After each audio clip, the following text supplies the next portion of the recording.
सब्जी बेच के हम बाल बच्चा को पोषण पालन करते हैं, पढ़ाते लिखाते हैं। अगर नहीं करेंगे तो बच्चा लोग चोरी यानी कुछ भी कर सकता है, बैंक में भी चोरी कर सकता है, रास्ता में भी चोरी कर सकता है, किसी की जान भी मार सकता है पैसा के लिए। अगर यहीं से वो लोग बेचने उचने नहीं देगा तो किसान की उन्नति कैसे होगी? फिर किसान क्या करेगा?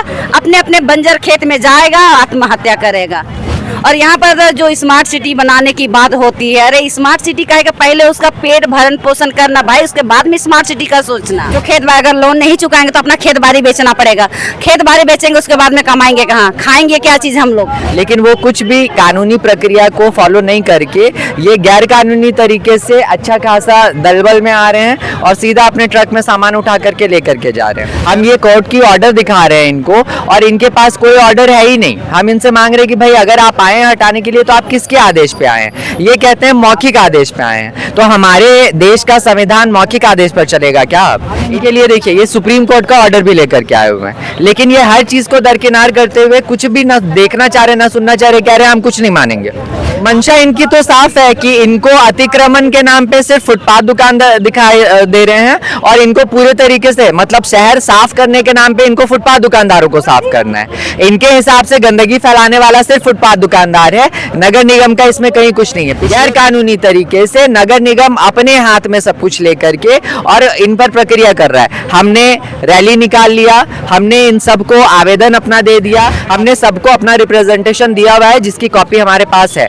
ये सब कुछ लेकर के अगर ये ऐसे नहीं मानेंगे तो हम हाईकोर्ट जाएंगे और हाईकोर्ट से लेकर के सुप्रीम कोर्ट तक की लड़ाई हमारी है, हम लड़ेंगे। हम सड़क से लेकर कोर्ट तक की लड़ाई लड़ेंगे और अपना हक लेकर रहे हैं। मेहनत करके सब्जियां उगा के फल उगा के सब कुछ लेकर के मार्केट आ रहा है बेचने के लिए कि 2 पैसे की आमदनी हो, तो उसका सामान इस तरीके से लूट करके लेकर के जा रहे हैं। ये किस तरह का अपलिफ्टमेंट है आप सोचिए। तो एक फुटपाथ दुकानदार, लघु उद्योग से लेकर के जितने भी जो छोटे छोटे मार्केट वाले लोग हैं, सबकी रोजी रोटी इन्हीं से चल रही है। सरकार भी मानती है कि देश का 60% जीडीपी फुटपाथ दुकानदारों से आता है, फिर किस बिना पर आप फुटपाथ दुकानदारों को ही हटा दे रहे हैं? मॉर्निंग वॉक करना आप मॉर्निंग वॉक करवाइए ना, इवनिंग वॉक करना आप इवनिंग वॉक करवाइए ना, लेकिन उसके अलावा जो पूरे दिन का समय है उसमें जब ये काम कर रहे हैं तब तो चैन से काम करने दीजिए। सब्जी लेने के लिए आना यहीं पे है सबको कि नहीं नहीं यहाँ अच्छा मिलेगा, लेकिन यहाँ जो बेचने वाले हैं उनको रहने नहीं देना है, तो फिर आपको चाहिए क्या? मुराबादी में बाजार का विस्थापन और बाजार को हटाए जाने के यहाँ पे लगातार कई लोग यहाँ पे एकजुट हो रहे हैं। कल इन्होंने नगर निगम जाकर के घेराव भी किया, लेकिन इनकी सुनी नहीं गई। आखिर ऐसा क्या हो रहा है? इतने साल पुराने बाजार को अभी तक इनको न्याय क्यों नहीं मिल रहा है? इतने साल पुराने बाजार के लोग जो यहाँ पे एकत्रित हुए हैं अपने न्याय को लेकर के, अगर उन्हें विस्थापन ही करना है, उन्हें हटाना ही है, तो कहीं और पहले बसाते उसके बाद हटाते। कई लोगों के रोजगार, कई लोगों के घर की रोजी रोटी इस बाजार से चलती थी, लेकिन ये बाजार अब हटने के कगार पे है। तो हमारे साथ यहाँ पे जुड़े हुए हैं जो इनके साथ खड़े हैं। सबसे पहले आपका परिचय दे दीजिए।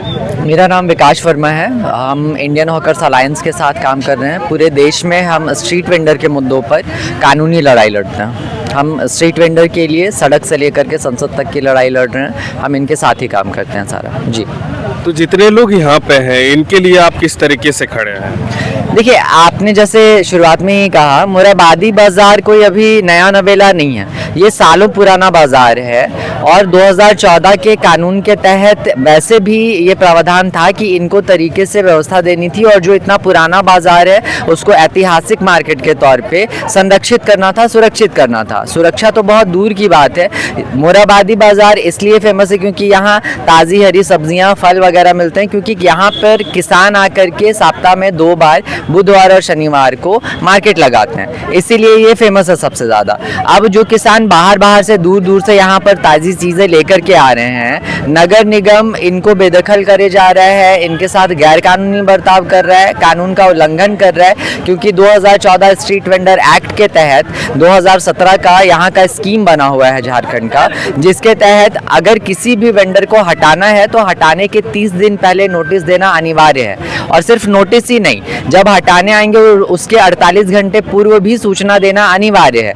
ये कोई सूचना नहीं दे रहे हैं, ये आकर के धड़ल्ले से इनका सामान सीधे उठा करके जब्त करके लूट के ले करके जा रहे हैं। लूट हम लोग इसलिए कह रहे हैं क्योंकि अगर कोई भी सामान उठाना है तो उसका भी कानूनी प्रावधान है कि आपको उसका जब्तीनामा देना होगा कि आप क्या उठा रहे हैं, कैसे उठा रहे हैं, किसका उठा रहे हैं। लेकिन वो कुछ भी कानूनी प्रक्रिया को फॉलो नहीं करके ये गैर कानूनी तरीके से अच्छा खासा दलबल में आ रहे हैं और सीधा अपने ट्रक में सामान उठा करके लेकर के जा रहे हैं। गैर कानूनी आप कह रहे हैं, गैर कानूनी किस तरीके से हो रही है? मैं वही बता रहा हूँ आपको। हम इनके पास 2014 का स्ट्रीट वेंडर एक्ट, 2017 का रूल और स्कीम, 2025 में ही 12 अगस्त 2025 का झारखंड हाई कोर्ट का आदेश आया हुआ है जिसमें साफ तौर पर लिखा हुआ है कि महाराष्ट्र एकता हॉकर संघ जो 2013 का सुप्रीम कोर्ट का ऑर्डर है उसके आलोक में 2014 का जो स्ट्रीट वेंडर एक्ट है उसको उसी तरीके से उसका अनुपालन करना होगा और अगर इसका अनुपालन नहीं किया गया तो ये हाई कोर्ट की भी अवमानना होगी। हम ये कोर्ट की ऑर्डर दिखा रहे हैं इनको और इनके पास कोई ऑर्डर है ही नहीं। हम इनसे मांग रहे हैं कि भाई अगर आप आए हैं हटाने के लिए तो आप किसके आदेश पे आए हैं? ये कहते हैं मौखिक आदेश पे आए हैं। तो हमारे देश का संविधान मौखिक आदेश पर चलेगा क्या? अब इनके पास कोई लिखित आदेश किसी का है? कोई लिखित आदेश नहीं है, कुछ भी नहीं है, ये बस हटाने आए। हम इनसे यही कह रहे हैं कि अगर आपके पास आदेश है तो आप उसकी कॉपी दिखाएं, जैसे हम कॉपी दिखा रहे हैं। हमारे पास सारे पेपर डॉक्यूमेंट हैं, हम इनको आप देखिए ये हाई कोर्ट का आदेश का कॉपी, ये हमारा स्कीम में धारा 37 में यहाँ साफ तौर पर लिखा हुआ है कि आप अगर किसी को बेदखल कर रहे हैं तो उसकी प्रक्रिया क्या होगी। हम इनको ये दिखा रहे हैं, ये गजट है हमारे झारखंड का, देखिए। इसके बाद हम इनको इसीलिए ही क्योंकि ये नहीं मान रहे हैं, हम इनके लिए देखिए ये सुप्रीम कोर्ट का ऑर्डर भी लेकर के आए हुए हैं, लेकिन ये हर चीज को दरकिनार करते हुए कुछ भी ना देखना चाह रहे ना सुनना चाह रहे, कह रहे हैं हम कुछ नहीं मानेंगे, आपको हटाना होगा, यहाँ से हटना होगा। मंशा इनकी तो साफ है कि इनको अतिक्रमण के नाम पे सिर्फ फुटपाथ दुकान दिखाई दे रहे हैं और इनको पूरे तरीके से मतलब शहर साफ करने के नाम पे इनको फुटपाथ दुकानदारों को साफ करना है। इनके हिसाब से गंदगी फैलाने वाला सिर्फ फुटपाथ दुकानदार है, नगर निगम का इसमें कहीं कुछ नहीं है। पिछले 10 साल से, सर मैं आपको और 2-3 बातें बता दूं, 10 साल में यहाँ के संविधान के हिसाब से जो हमारा कानून कहता है उसके हिसाब से हर 3 साल में एक वेंडर का सर्वे होना था, उस हिसाब से 10 साल में 3 बार सर्वे हो जाना चाहिए था। इन्होंने सर्वे नहीं किया, इन्होंने सर्टिफिकेट ऑफ वेंडिंग जारी नहीं किया।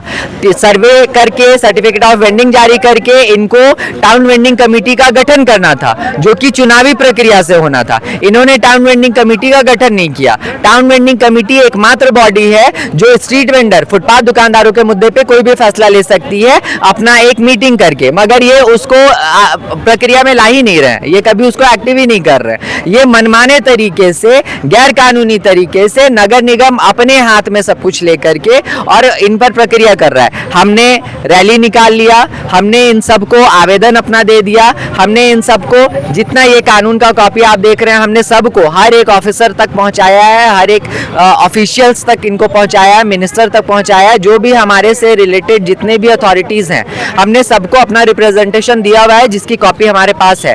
ये सब कुछ लेकर के अगर ये ऐसे नहीं मानेंगे तो हम हाई कोर्ट जाएंगे और हाई कोर्ट से लेकर के सुप्रीम कोर्ट तक की लड़ाई हमारी है, हम लड़ेंगे। हम सड़क से लेकर कोर्ट तक की लड़ाई लड़ेंगे और अपना हक लेकर रहेंगे। आप लोगों से मिल रहे हैं, यहाँ पे जितने सब्जी वाले हैं, क्या लगता है कैसे कैसे जगह से वो आते हैं, किन किन परिवार से आते हैं और किस किस तरीके से यहाँ पे सब्जी बेचने आते हैं, क्या क्या है कहानी? एक फुटपाथ दुकानदार सिर्फ अपनी रोजी रोटी या सिर्फ अपने परिवार का भरण पोषण नहीं करता है। एक फुटपाथ दुकानदार, आपने बहुत सही सवाल किया, ये जितने यहाँ पे दिख रहे हैं ये किसान हैं, अलग अलग दूर दूर जगह से, सब रांची लोकल टाउन में नहीं रह रहे हैं, सब अलग अलग जगह से दूर दूर से सामान लेकर के आते हैं। मेहनत लगती है, एक किसान कितनी मेहनत से, एक तरफ ये हो रहा है बात कि नहीं किसानों की हालत बहुत खराब है, उनको उनके अपलिफ्टमेंट की बात कर रहे हैं, दूसरे तरफ वो जो किसान मेहनत करके सब्जियां उगा के फल उगा के सब कुछ लेकर के मार्केट आ रहा है बेचने के लिए कि 2 पैसे की आमदनी हो, तो उसका सामान इस तरीके से लूट करके लेकर के जा रहे हैं। ये किस तरह का अपलिफ्टमेंट है आप सोचिए। दूसरी बात, एक फुटपाथ दुकानदार सिर्फ अपनी रोजी रोटी नहीं चलाता है, वो जहां से सामान लाता है, वो जिनको सामान देता है, ट्रांसपोर्टेशन वाले, ये हर कोई इन्हीं पर डिपेंड करते हैं। तो एक फुटपाथ दुकानदार लघु उद्योग से लेकर के जितने भी जो छोटे छोटे मार्केट वाले लोग हैं, सबकी रोजी रोटी इन्हीं से चल रही है। सरकार भी मानती है कि देश का 60% GDP फुटपाथ दुकानदारों से आता है, फिर किस बिना पर आप फुटपाथ दुकानदारों को ही हटा दे रहे हैं? तब जीडीपी का ख्याल नहीं आ रहा है इनको।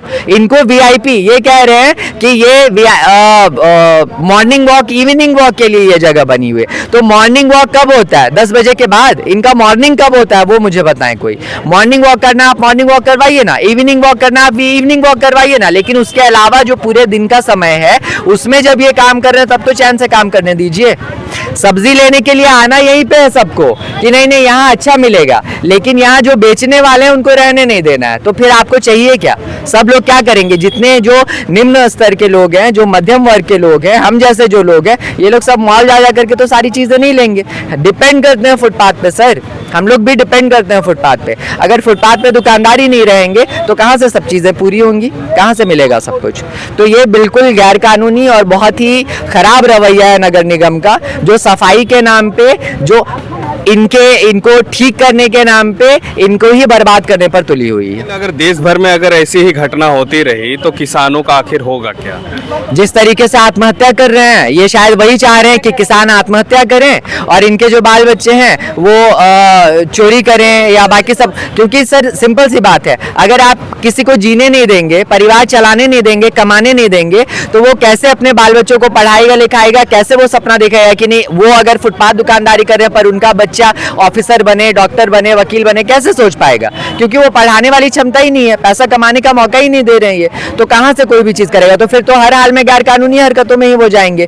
तो ये न सिर्फ फुटपाथ दुकानदार को हटा रहे हैं, ये आने वाले दिनों में भविष्य में जो हमारे बच्चे हैं, जिनको हम देश का भविष्य कहते हैं, ये भविष्य भी बर्बाद करना चाहते हैं, ये उनको भी चोर डाकू बना देना चाहते हैं।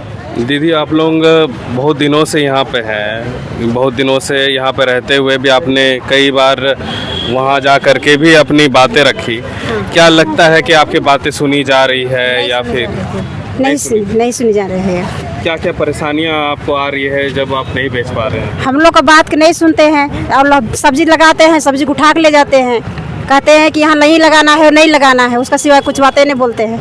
क्या क्या परेशानियाँ आ रही है? जब सब्जी बेचते थे तो घर कैसा चलता था, अब सब्जी नहीं बेच रहे तो क्या हाल है? सब्जी बेच के हम बाल बच्चा को पोषण पालन करते हैं, पढ़ाते लिखाते हैं। अगर नहीं करेंगे तो बच्चा लोग चोरी है कुछ भी कर सकता है, बैंक में भी चोरी कर सकता है, रास्ता में भी चोरी कर सकता है, किसी की जान भी मार सकता है पैसा के लिए। पैसा नहीं रहेगा तो कुछ भी बदमाशी करेगा। हम लोग को चाहिए जगह और क्या चाहिए? 50 साल से यहाँ ज्यादा दिन से लग रहा है दुकान पहले ही नहीं लगने देना था। क्या लगता है कई किसान अब बेरोजगार हो जाएंगे, उनके परिवार कैसे चलेंगे और उनके परिवारों का हाल क्या होगा? देखिए अभी वैसे तो खेती बाड़ी का समय है, जो भी थोड़ा बहुत बारिश भी ढंग से नहीं हो रही है, अगर बारिश हो रहा है तो एकदम से हो रहा है, उसके वजह से किसान भी बहुत परेशान है।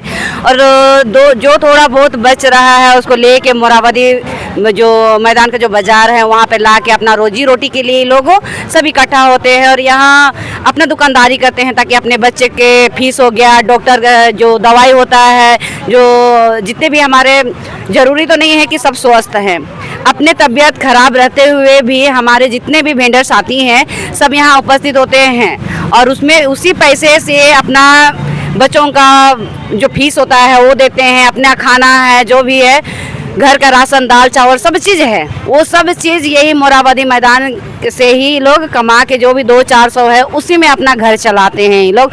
और उसमें भी ये नगर निगम हमेशा से, आज की बात नहीं है, महीनों से चल रही है, ये लोग हमेशा कोई ना तो कोई नोटिस देते हैं, ना 24 घंटे पहले कोई प्रचार करते हैं कि यहाँ कल दुकान नहीं लगेगा, इस तरह से कोई भी लोग काम नहीं कर रहे हैं। जितने भी यहाँ पे परिवार के लोग हैं, जितने भी परिवार के लोग हैं, अब उनका क्या होगा, उनके परिवार का क्या होगा? क्योंकि आज देश भर में अगर देखा जाए तो किसान को अगर अच्छे स्तर पे पहुँचाना है तो उन्हें रोजगार और उनके दायरे को बढ़ाना होगा। क्या लगता है वो दायरा बढ़ाया जा रहा है, उनका रोजगार और बढ़ाया जा रहा है या छीना जा रहा है? बिल्कुल नहीं, क्योंकि अगर किसान की बात हो रही है तो जो किसान हमारे यहाँ जो फुटपाथ दुकानदार बन के आते हैं, जो अपने घर के जो सब्जी भाजी जो भी है सभी लोग अपने उगाते हैं, फिर यहाँ लेके आते हैं। अगर यहीं से वो लोग बेचने उचने नहीं देगा तो किसान की उन्नति कैसे होगी? फिर किसान क्या करेगा?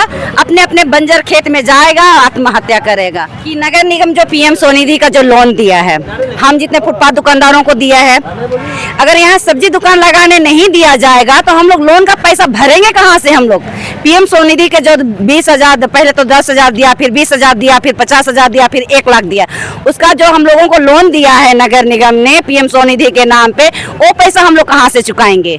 सबसे बड़ी बात तो ये है, जो हम लोगों को लोन भी दिया है और हम लोग अगर नहीं चुकाएंगे तो हमारी घर जब्ती होगी, जितने घर के सामान ये है वो सब जब्ती होगी। तो ये हम लोगों के लिए बहुत दुखदायी चीज़ है और बहुत दुखद की बात है कि हमारे साथ में नगर निगम इस तरह से व्यवहार कर रहा है, जो ये सही नहीं है, एकदम बहुत गलत है ये। और यहाँ पर जो स्मार्ट सिटी बनाने की बात होती है, अरे स्मार्ट सिटी का है कि पहले उसका पेट भरण पोषण करना भाई, उसके बाद में स्मार्ट सिटी का सोचना। हमारे साथ यहाँ पे कई सब्जी वाले थे, कई किसान थे और इनके समर्थन में आए हुए लोग हैं। आखिर किसान जाए तो जाए कहाँ? झारखंड में हो चाहे देश भर में हो, किसानों की जो बातें हो रही हैं, किसानों के साथ जैसा व्यवहार हो रहा है, क्या इससे देश आगे बढ़ेगा या फिर ये किसान अपने ही दायरे में कैद हो जाएंगे? क्या किसानों के साथ इंसाफ होगा? क्या मुराबादी के यहाँ पे जितने लोग सब्जी लगाते हैं उनके साथ इंसाफ होगा? हमारे साथ पूरी जानकारी के लिए हमारे साथ बने रहे। धन्यवाद। जोहार। बवाल न्यूज़।